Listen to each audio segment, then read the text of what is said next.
எப்படி எதிர்பாராம நடக்குதுன்னா, நபிகள் நாயகம் ஸல்லல்லாஹு அலைஹி வஸல்லம் மதீனாவுக்கு போன பிறகு அவங்க ஒரு கவர்மெண்ட் நிறுவுறாங்க, ஒரு ஆட்சி நிறுவிடுறாங்க. அதனுடைய எல்லைகள்லாம் வரையறுத்துறாங்க. இது நம்ம நாடு இது என்று எல்லைகளை வரையறுத்துறாங்க. வரையறுத்த உடனே மக்காவில் உள்ள வணிகர்கள் என்ன செய்யறாங்கன்னு கேட்டா, நபிகள் நாயகத்தினுடைய நாட்டுக்கு எல்லைக்கு உள்ள புகுந்து அவங்க சிரியாவுக்கு வியாபாரத்திற்காக வேண்டி பல பகுதிகளுக்கு போக ஆரம்பிக்கிறாங்க. ஒரு நாட்டினுடைய உள்ள நுழைஞ்சு அதை கடந்து போவதாக இருந்தால், அது நேச நாடாக இருந்தா போகலாம், எதிரி நாடா இருந்தா அனுமதி கேட்கணும். பல சரத்துக்கள்லாம் இருக்கிறது. இவங்க என்ன பண்றாங்கன்னு கேட்டா, நம்ம அனுமதி இல்லாமலேயே நம்ம நாட்டுக்குள்ள நுழைஞ்சு உள்ள போயிட்டு இருக்கிறாங்க. வியாபார கூட்டம் நம்ம விட்டோம்னா வேற என்னைக்காவது யுத்தத்துக்கு பழகைக்கு தான் என்ன செய்யறது, அப்படி விடக்கூடாதுன்னு சொல்லிட்டு ஒரு தடவை அவங்களுக்கு மெசேஜ் வந்துருச்சு. அபூ சுஃபியான் தலைமையில இந்த மாதிரி ஒரு வியாபார கூட்டம் நம்ம நாட்டு எல்லையில புகுந்து போய் கொண்டிருக்கிறது அப்படிங்கிற உடனே நபிகள் நாயகம் ஸல்லல்லாஹு அலைஹி வஸல்லம் வழி மறிக்கிறாங்க. அதை மறிக்கணும், விடக்கூடாது, அவங்க எச்சரிக்கை பண்ணணும்.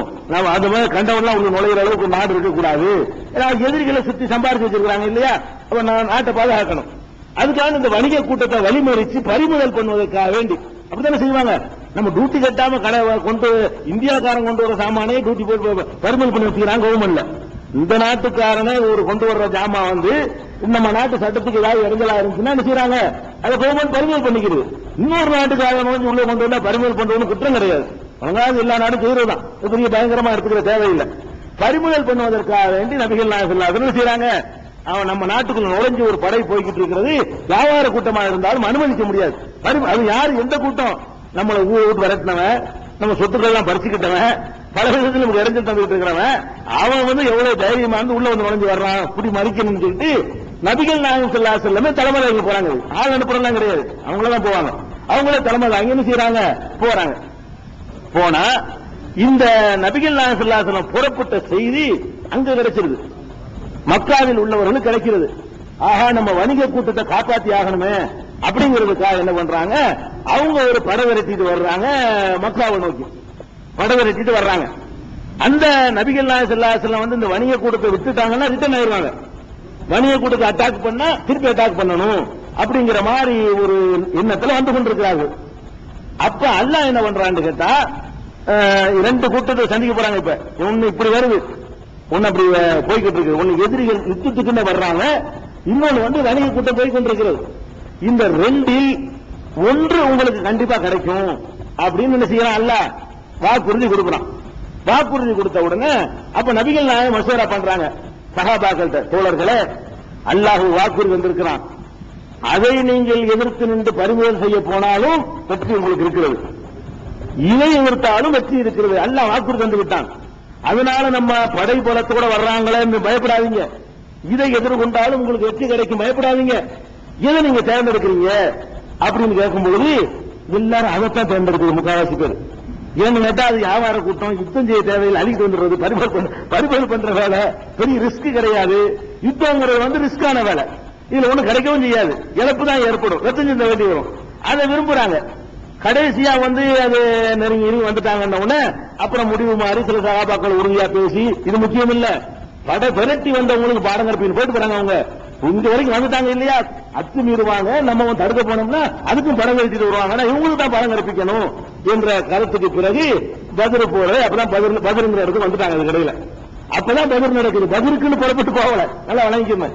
நபிகள் நாயகம் ரமலான் மாசத்துல 17வது நாள் நடக்குது பத்ர் போரு, ஆனா பத்ருக்கு போகல. அவங்க போனது வேற ஒரு காரியத்துக்கு போன இடத்துல இந்த மெசேஜ் அதை டைவர்ட் பண்ணி என்ன செய்யறாங்க, பத்ர் யுத்தத்துல எதிரிகளை சந்திக்கிறாங்க, வணிக கூட்டம் போயிட்டு போகுது, இதை பாத்துக்கிடுவோம் அப்படின்னு வருதுங்க.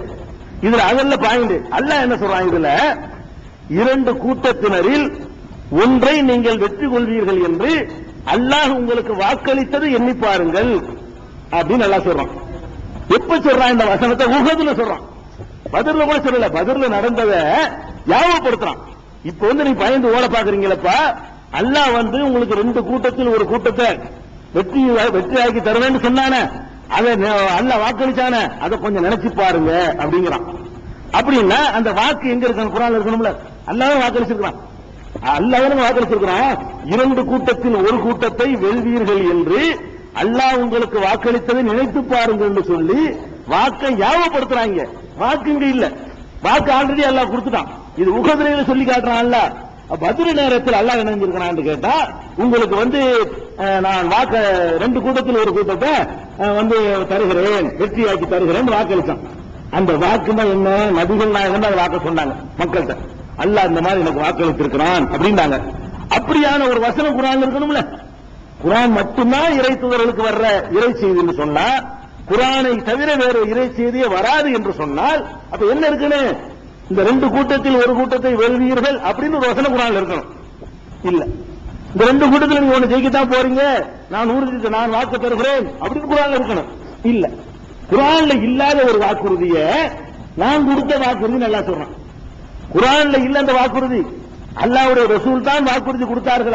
அல்லாஹ்வுடைய வாக்குறுதியை எடுத்து சொன்னார்கள். குர்ஆனில் இல்ல. அல்லாஹ் வாக்குறுதி தந்தான் என்று சொன்னது யாரு? நபிகள் நாயகம் ஸல்லல்லாஹு அலைஹி வஸல்லம் தான் மக்கள்கிட்ட சொன்னாங்க. நபிகள் நாயகம் ஸல்லல்லாஹு அலைஹி வஸல்லம் சொன்ன அந்த வாக்குறுதி நான் கொடுத்த வாக்குறுதி. அப்ப எப்படி கொடுத்தான் அந்த வாக்குறுதியை? குர்ஆன்ல இல்ல. எப்படி அந்த வாக்குறுதியை கொடுத்தான்? இன்னொரு வகையின் மூலமா கொடுத்தான். அந்த நம்பரை மட்டும் எழுதாம விட்டுட்டேன். இங்க பார்த்து சொல்லிக்கிறேன். இது யஇதுகுமுல்லாஹு இஹ்த தாயிஃபத்தைன் அன்னஹாலக்கும். எல்லாத்தையும் சொல்லி நம்பர் குறிக்காம விட்டேன். இந்த ஆயத்துக்கு சொன்ன ஆயத்துக்களுங்க முடிச்சமா சொல்ற நம்பரை. இது வந்து இந்த வசனத்தில் எல்லாம் என்ன செய்யணும்? அப்ப வாக்களிச்சுட்டு ஒரு கூட்டத்தை வெற்றியாக்கி தர்றான். வெற்றியாக்கி தரது யாவப்படுத்துறான். அப்ப குர்ஆன் அல்லாம இன்னொரு வகையிலையும் இறை தூதர்களுக்கு செய்தி கிடைக்கும் விளங்குதா இல்லையா? குர்ஆன் மட்டும்தான் கிடைக்கும்னா வாக்கும் குர்ஆன்ல இருக்கணும்ல. அவங்களை ஜெயிப்பீங்க, அவங்களை வெல்லுவீங்கன்னு சொல்லி குர்ஆன்ல இருக்கணும்ல ஒரு வாக்கு. குர்ஆன்ல இல்ல. நபிகள் நாயகம் கொடுத்த வாக்கு தன்னுடைய வாக்கு என்று எல்லாம் சொல்லி காட்டுகிறான். இதை நம்ம பார்க்கணும். அதே மாதிரி வந்து 4வது அத்தியாயத்துல 140வது வசனத்துல ஒன்றை அல்லாஹ் சொல்கிறான். என்ன சொல்றான்னு கேட்டா, கது நஸ்ஸல அலைக்கும் ஃபில் கிதாபி அன் இதா சமயத்தும் ஆயாத்தில்லாஹி யுக்ஃபர் பிஹா. அல்லாஹ்வுடைய வசனங்கள் நிராகரிக்கப்படுவதை நீங்கள் செவியுற்றால், ஒரு இடத்துல நிக்கிறீங்க, அல்லாஹ்வுடைய வசனத்தை நிராகரிக்கிறான், அப்படி ஒரு வார்த்தை நீங்க செவியிட வேண்டிய நிலை ஏற்படுது. அப்படி ஒரு சபையை நீங்கள் கண்டால், ஒரு யுஸ்தஹ்ஸு பிஹா, அல்லாஹ்வுடைய வசனங்கள் பரிகாசம் செய்யப்படுகிற ஒரு சபையை நீங்கள் செவியுற்றால், பலா தகுது மாகும், அவர்களோடு நீங்கள் அமராதீர்கள். சண்டை போட்டு கலவரமாய் போயிடும். அல்லாஹ்வுடைய வசனங்களை நிராகரிக்கிற ஒரு சபையிலும், அல்லாஹ்வுடைய வசனங்கள் கேலி செய்யப்படுகிற ஒரு சபையிலும் நீங்கள் இருக்க நேர்ந்தால், அப்படியான சில வார்த்தைகளை செவியுற்றால், பலா தகுது மாகும், அவர்களோடு அமராதீர்கள். ஹத்தா யகூலு ஃபீ ஹதீஸின் கைரிஹி, வேறொரு பேச்சில மற்றொரு செய்தியில அவர்கள் மூழ்கிற வரை என்ன செய்யாதீங்க, அப்படி செய்யாதீர்கள் அப்படின்னு நல்லா சொல்லி காட்டுறான். என்ன செய்யாதீர்கள் என்று உங்களுக்கு இந்த வேதத்திலேயே அருளப்பட்டிருக்கிறது அப்படிங்கிறான். இப்பதான் அருளப்படுது. அதாவது அல்லாஹ் என்ன சொல்றான்னு கேட்டா, அல்லாஹ்வுடைய வசனங்கள் நிராகரிக்கப்பட்டு அல்லாஹ்வுடைய வசனங்கள் கேலி செய்யப்படும் சபையாக இருந்தால் அங்கே அமரக்கூடாது என்று இவ்வேதத்தில் உங்களுக்கு வந்து அல்லாஹ் அருளி இருக்கிறான் அப்படின்னா, அப்படி வசனம் ஏற்கனவே இருக்கணும்ல. இப்படி ஒரு வசனம் குர்ஆன்ல இல்ல. இவ்வேதத்தில் அருளி இருக்கிறான் நபிகள் நாயகம் சொல்லி வச்சிருந்தாங்க. அவங்க கொடுத்த விளக்கத்தை அல்லாஹ் என்ன செய்யறான்னா வேதத்தில் உள்ளதுங்கிறான். இந்த மாதிரி ஒண்ணு இருக்கிறது நல்லா சொல்லி காட்டுறான். இப்படி ஒரு வசனம் இருக்கிறதுன்னு சொல்லி அல்லாஹ் சொல்றான். அப்படி ஒரு வசனம் இல்ல இல்ல, இதே வார்த்தையை கொண்ட வசனங்கள் இல்ல. அப்ப இதுவும் நபிகள் நாயகம் ஸல்லல்லாஹு அலைஹி வஸல்லம் அவர்களுக்கு இன்னொரு வகையான வஹி இருக்கிறது என்பதற்கு சான்றாக இருக்கிறது. அதே மாதிரி நபிகள் நாயகம் ஸல்லல்லாஹு அலைஹி வஸல்லம் அவங்களுக்கு குடும்ப சம்பந்தப்பட்ட விவகாரம் இது. குடும்ப சம்பந்தப்பட்ட விவகாரத்துல நபிகள் நாயகம் ஸல்லல்லாஹு அலைஹி வஸல்லம் என்ன பண்றாங்க, தன்னுடைய மனைவியிடத்தில் ஒரு செய்தியை சொல்கிறார்கள். மனைவியிடத்துல ரகசியமாக சொல்கிறார்கள்.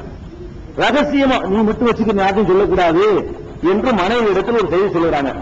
அந்த அம்மா என்ன பண்ணுதுன்னு கேட்டா வெளிப்படுத்திருச்சு. தனக்கு மட்டும் ரகசியமா சொன்னதை நினைஞ்சிருச்சு, வெளிப்படுத்திருச்சு. அந்த அம்மா வெளிப்படுத்தின விஷயத்தை நபிகள் நாயகம் ஸல்லல்லாஹு அலைஹி வஸல்லம் தெரிஞ்சு போச்சு. தெரிஞ்சவங்க கேட்கிறாங்க, இது மாதிரி நீ வந்து உன்கிட்ட வந்து சொல்லக்கூடாதுன்னு சொன்ன, நீ வந்து சொல்லிவிட்டிய அப்படின்னு கேட்கிறாங்க. அப்ப அந்த அம்மா கேட்கிறாங்க, இது நான் சொல்ல உங்களுக்கு எப்படி தெரியுமா, நம்பாதா, இது யாரு உங்களுக்கு சொன்னா, நீங்க சொன்ன செய்தியை நான் வேற ஆள்கிட்ட சொல்லிட்டேங்கிற செய்தியை உங்களுக்கு சொன்னது யாருன்னு அந்த அம்மா கேட்குது, ஆதாரம் கேட்குது. அப்ப நபிகள் நாயகம் ஸல்லல்லாஹு அலைஹி வஸல்லம் சொல்றாங்க, நப்பஅனில் அலீமுல் ஹபீர், யாவற்றையும் அறிந்தவன், உள்ளத்தில் உள்ளதையும் அறிந்தவன் இருக்கிறான, அவன் தான் எனக்கு சொன்னான். யார் மனுஷன்லாம் சொல்லல, உன்கிட்ட சொன்ன ஒரு செய்தியை நீ வேற ஒரு ஆள்கிட்ட போய் சொல்லி இருக்கிற, அப்படிங்கறத அல்லாஹ் சொல்லும் பொழுது குர்ஆன்ல வருது, கதை இல்ல. குர்ஆன்ல அல்லாஹ் சொல்றான், நபி அவர்கள் மனைவியிடத்திலே ஒரு செய்தியை ரகசியமாக கூறினார்கள். அவரோ அந்த செய்தியை வெளிப்படுத்தி விட்டார். வெளிப்படுத்திய உடனே நபிகள் நாயகம் ஸல்லல்லாஹு அலைஹி வஸல்லம் அவர்களுக்கு தெரிந்து அதை பற்றி அவரிடத்தில் கேட்கிறார்கள். அந்த அம்மா கேட்குது, உங்களுக்கு சொன்னது யார் என்று சொல்லி, என் இறைவன் தான் எனக்கு சொன்னான். 66வது அத்தியாயத்துல 3வது வசனம். நான் என்ன கேட்கிறேன், இந்த அம்மா இன்னாத்த சொன்னுச்சு அண்ணன் சொன்னான். அல்லாஹ் சொன்னா எங்க இருக்கணும்? குர்ஆன் இருக்கணும்ல. அவங்க வாதப்படி குர்ஆன் மட்டும்தான் அல்லாஹ்ட்ட இருந்து வந்துச்சுன்னு சொன்னா, அல்லாஹ் சொல்றாருல அந்த செய்தி குர்ஆன்ல இருக்கணும். அது குர்ஆன் மட்டும்தான் அல்லாஹ்ல இருந்து வரும், வேற செய்தியே வராதுல. அவங்க வாதம் அப்படித்தானே சிலருடைய வாதம்.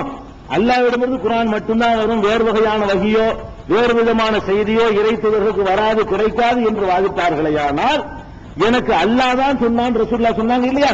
அப்ப குர்ஆன்ல அல்லாஹ் சொல்லிருக்கணும், நபியே